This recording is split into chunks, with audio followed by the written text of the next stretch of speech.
Charmy Rose, here in currently Kugane, and today I bring you the new Valentoines event for this year. They're twisting it around a little bit and doing something different than what they do every year. But with that, Happy New Year, folks! It is 2020. I'm sorry I haven't been on since, well, technically last year, but hey, there's always a start for everything. But anyways, let's see what this event is about for this year.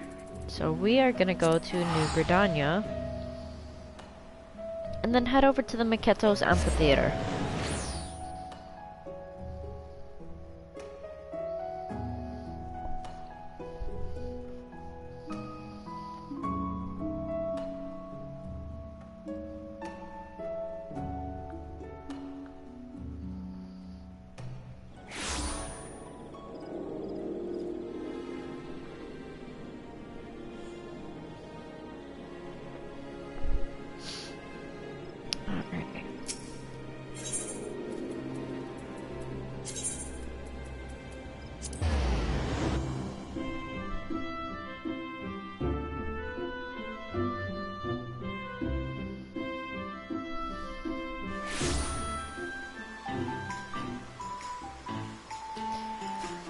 Alright, and here we are, Miketos Amphitheater.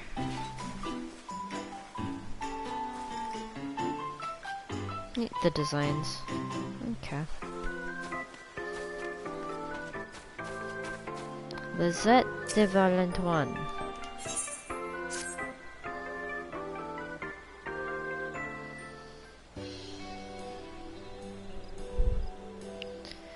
My love burns brighter than that of the sun, and deeper than the sea. Gladly would I share it with thee, and oh, most definitely they.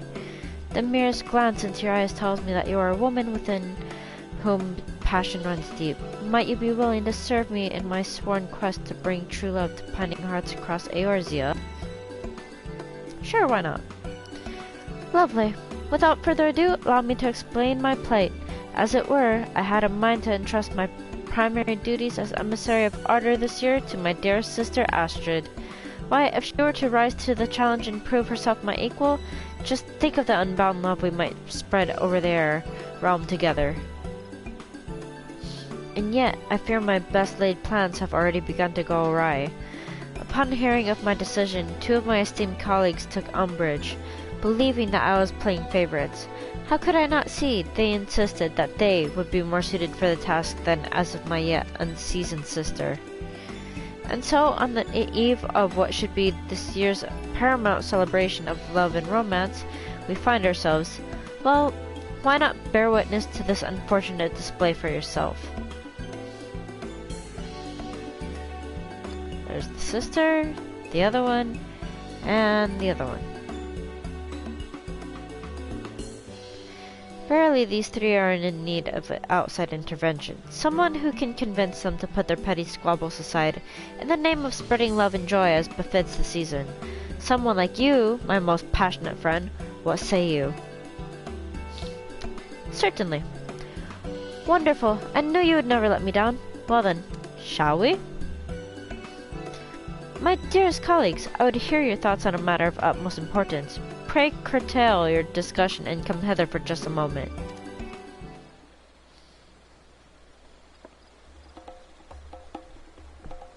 I said stop your goddamn squabbling and get your worthless asses over here before I kick them from here to Coarthus.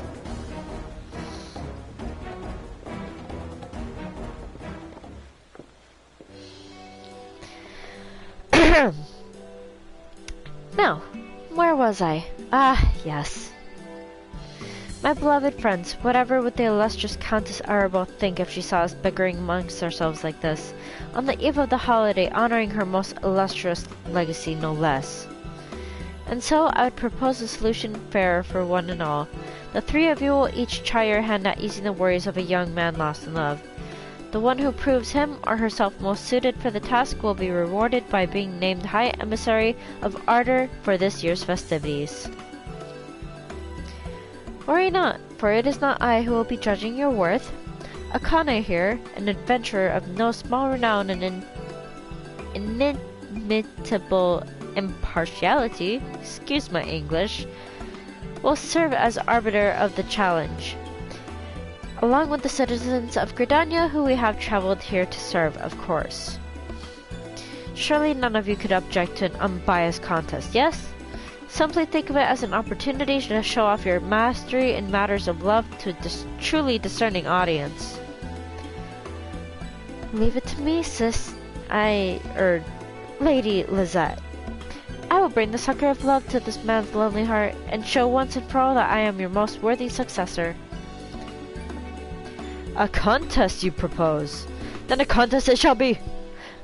I, Bert, the beloved, shall summon the full depths of passion from my burning heart and set this young man aflame with all-consuming zeal and ardor.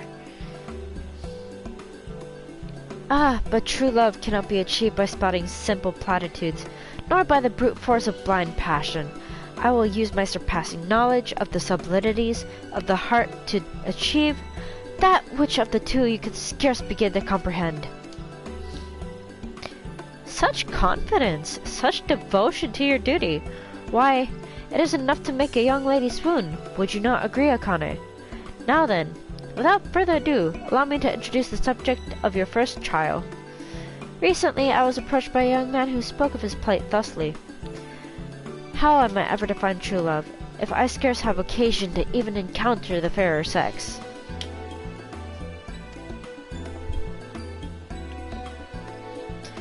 A most sad state of affairs, yes?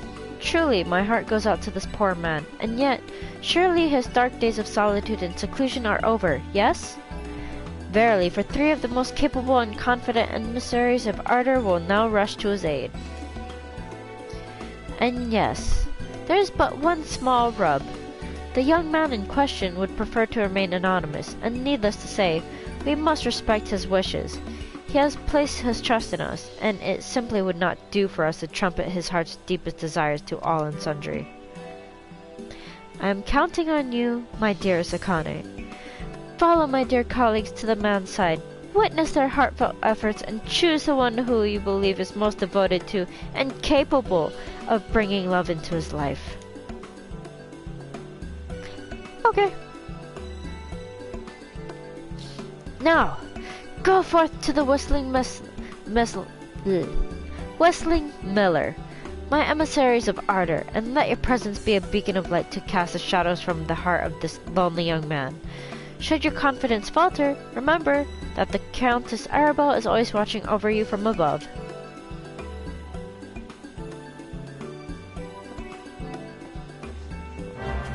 Off they go.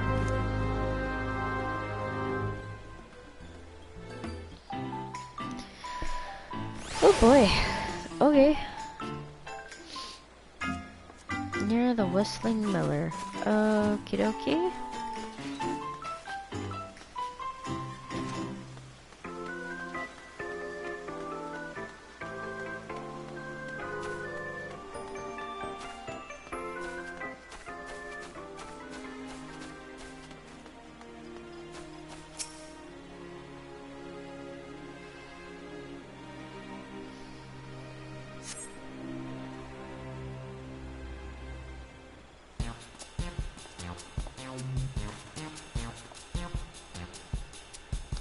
So, you must be the yearning young man of whom sister spoke.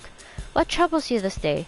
Open your sequestered heart to us, friend, and speak unto us of your worries, that we might fill your lonely heart with the warmth of ardor and affection.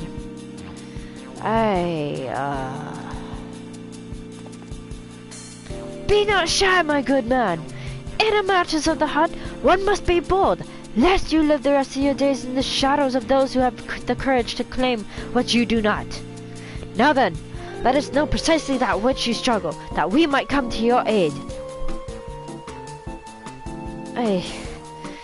Do not let my colleagues intimidate you. Let me, Rodrigault, know just what concerns you, and I shall use my powers of deduction to find a logical solution to your plight.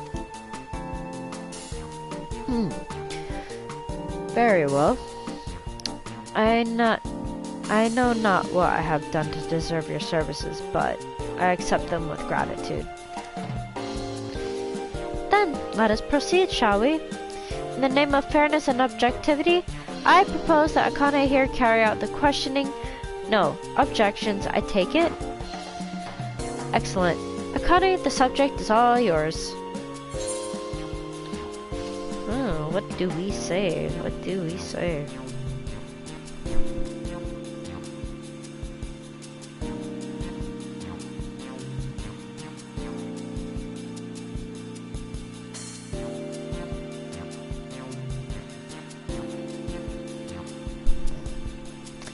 What do you do for a living?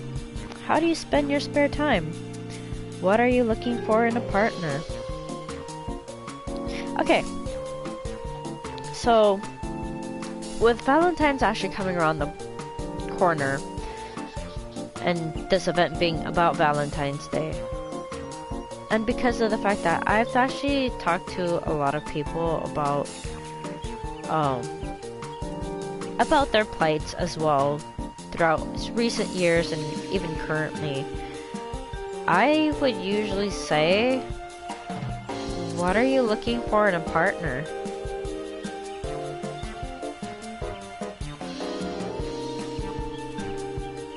To be quite honest, I cannot say I've ever given much thought to the matter.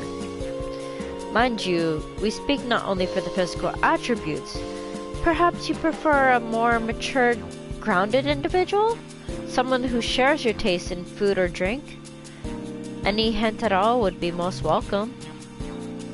I see, and yet, I'm sorry, I fear nothing is coming to mind. After all, how am I supposed to judge my feelings towards someone I have yet to even meet? A thoughtful and sensitive soul you are. Worry not, my friend. We shall pry no further on this matter. Thank you for your candor. Okay,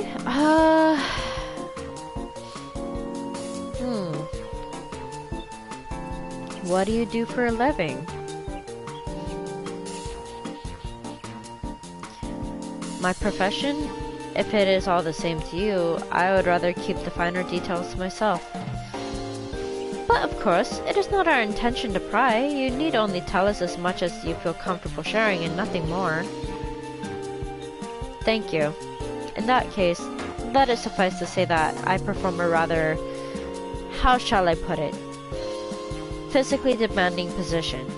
As such, I spend many hours of each day training my body for the task. I am not as wealthy as the merchants I often encounter in my duties, but I receive enough in the way of recompense to put food on the table.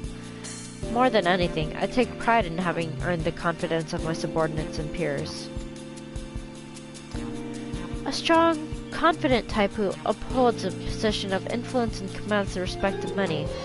I, for one, would say our man is the most eligible bachelor, would you not? And lastly, how do you spend your time? Your spare time? Spare time is not something I possess in abundance. What little of it I have, I prefer to spend honing my body and mind that I might better perform my duties. Come now, my man. Surely there must be something you enjoy. A refreshing dip in the cold, clear stream, afternoon strolls through the 12's wood. Do not get me wrong. Such activities sound so pleasant enough. Most of all, though, it is serving the people that brings the most joy and fulfillment to my days. Now that's what I call commitment. What young lady could turn down such an earnest young man? Am I not right? Thank you for your cooperation, Akane. Now, if you would just kindly wait a moment, good sir, my colleagues and I will consider your situation and endeavor to offer suitable advice. Understood. And thank you.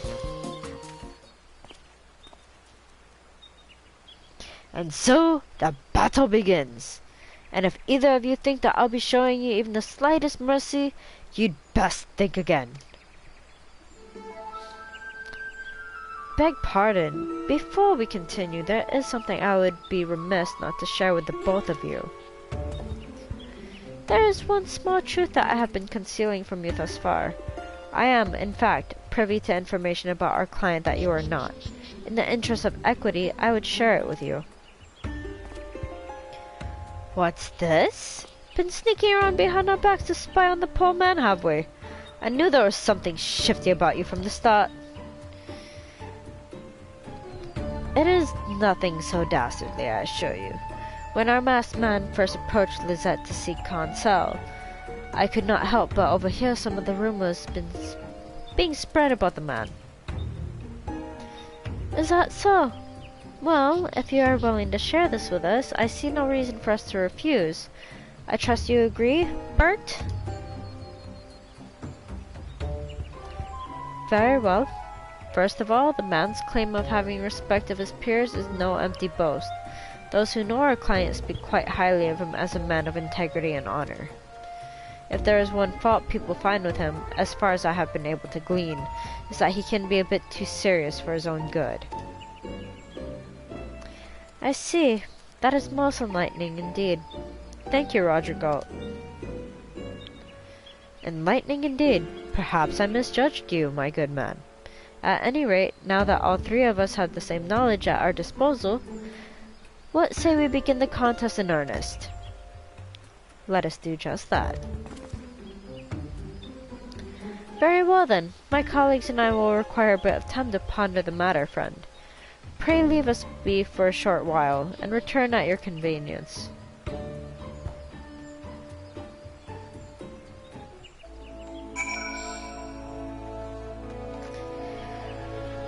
Ooh, and we have to speak with each one. Well, because I like of where this is going so far, let's speak with Rodrigault. Come to hear my insight, have you? Very well. I ask you, do you recall our friend's response when we asked him what manner of individual he fancies? Precisely. He had no answer. A man who cannot answer such a simple query is a man who has lost sight of himself and what he truly seeks from life. That is why I intend to propose that our man spend some time with a still glade fane when he is off duty. By communing with nature, he might cast off his worldly worries and regain a sense of self, which in turn would afford him a greater clarity in his pursuit of love. As devoted as the man is to his training, I have no doubt he would find himself more than up to the task of his silent self-reflection. Perhaps he even discovered a new side of himself that he never even knew was there. For indeed, how can one hope to truly understand and love another if one is not at peace and understanding with oneself? Yes, surely this is the best course of action for our masked man. I thank you in advance for your vote of confidence, friend. Okay, so Rodrigault has a point. If you don't have an answer for like what kind of a woman you're looking for, even or man, or just partner in general, take some time to go on a self journey. Take some time to think about your life, what you want, what you're looking for. Don't just suddenly jump into something and be like, oh yes, this is what I want. Because, sadly to say, folks, love at first sight is not exactly love at first sight. You actually have to take the time to get to know the person, to see what they're like, to be able to feel and understand what they feel and understand.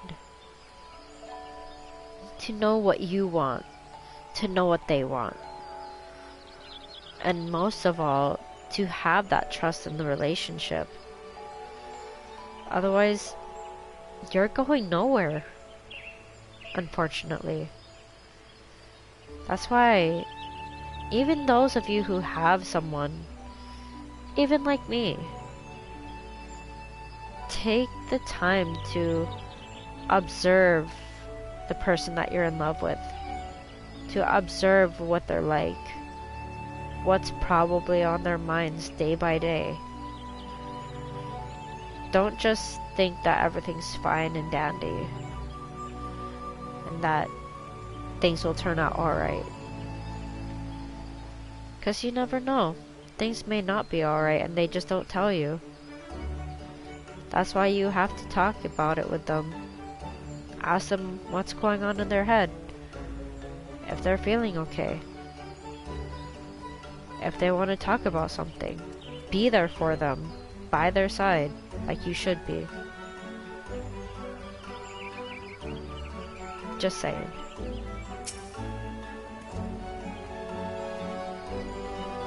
Well, if it isn't the adventurer from before. Want to be the first to hear Bert and Beloved's brilliant idea, do ya? Ha! I'd be happy to oblige. So, we're dealing with a man who's diligent, devoted, and distinguished with regard to his duties. On the other hand, because of this, some find him something of a one-trick chocobo, as it were. And so, as I see it, the answer is clear as day. He needs simply find himself a new pastime. This would afford him an opportunity to go out and meet new faces, and give him a fresh topic to broach with any special someone who strikes his fancy. As for what might be appropriate, but of course. What about woodworking? After all, there's nothing a young lady appreciates more than a man who is handy about the house, no? Talk about killing two ziz with one stone. I can just feel the flames of passion beginning to sparkle and sizzle. I know not what silly plans my colleagues are proposing, but I can trust you to vote for the obvious choice, yes? But of course I can. Okay. So, another thing. For that one, yes. Take the time to actually go out. Spend some time on your own, with friends, meeting new people. That is something that we are always pushing and striving to do every day. Like, even if you're an entrepreneur, you have to go out every day, right? You have to meet new faces if you're gonna get someone underneath you to continue your business.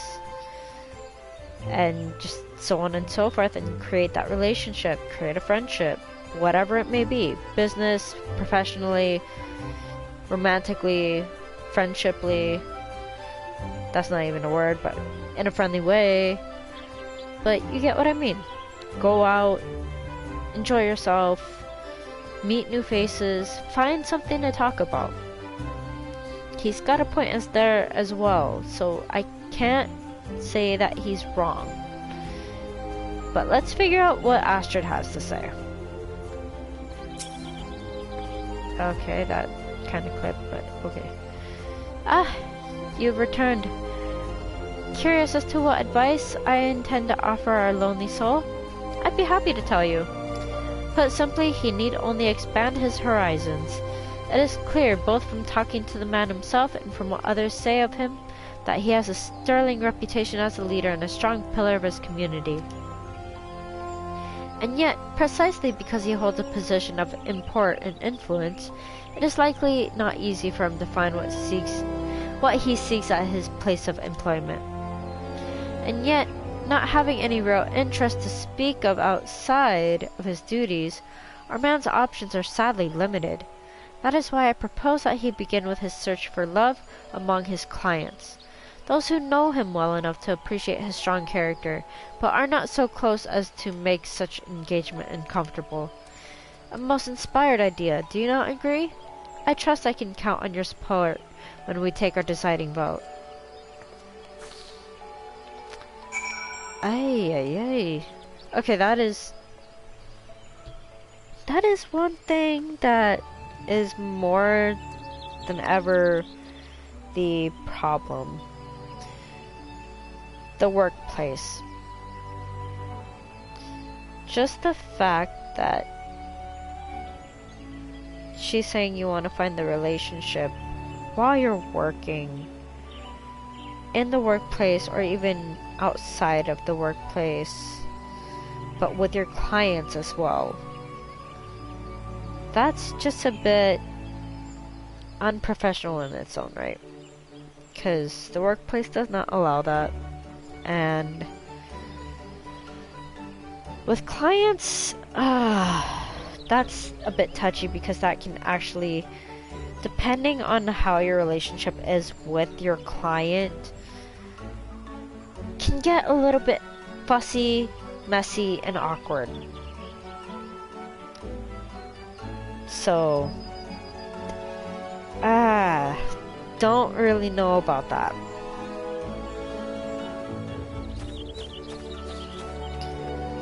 Well, let's head back.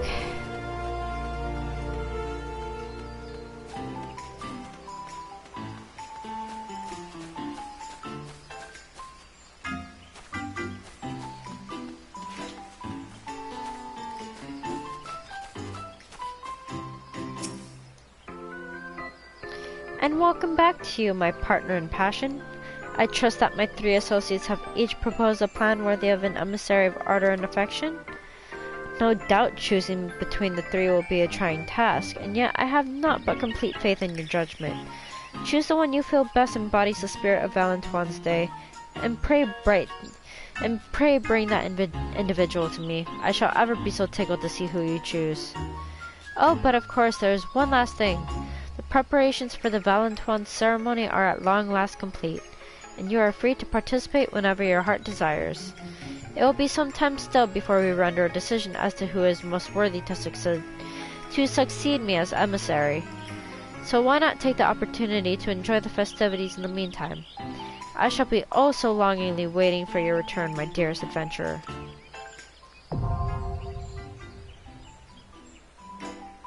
Oh. Instance. To enter the venue, speak with the House Valentoine servant at Maketo's amphitheater. Designed for a party of 2. There are no class, job, or level requirements for participation. In the event that you register for the ceremony alone, your partner will be found via the matching system. Oh boy. The next Valentine's Day quest may be undertaken by speaking with any of the 3 aspiring emissaries, Astrid, Bert, or Rodrigault, all of whom await you in Old Gridania. Astrid's crew, Bert's, and Rodrigault's. When you have decided which emissary most deserves your vote, seek them out and convey your support. Alrighty then. So I have to do this with my partner as of again for this year. Oh boy. To be honest, I am actually stuck between Rodrigault and Bert.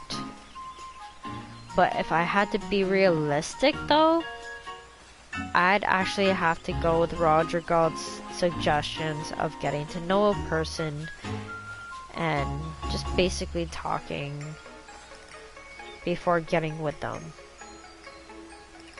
While Bert's is the whole outgoing and meeting new faces. So with that, folks, I'm actually going to bring it to a pause here for the night because of the fact that my partner is at work right now. So yeah. Well, until next time. See ya for now.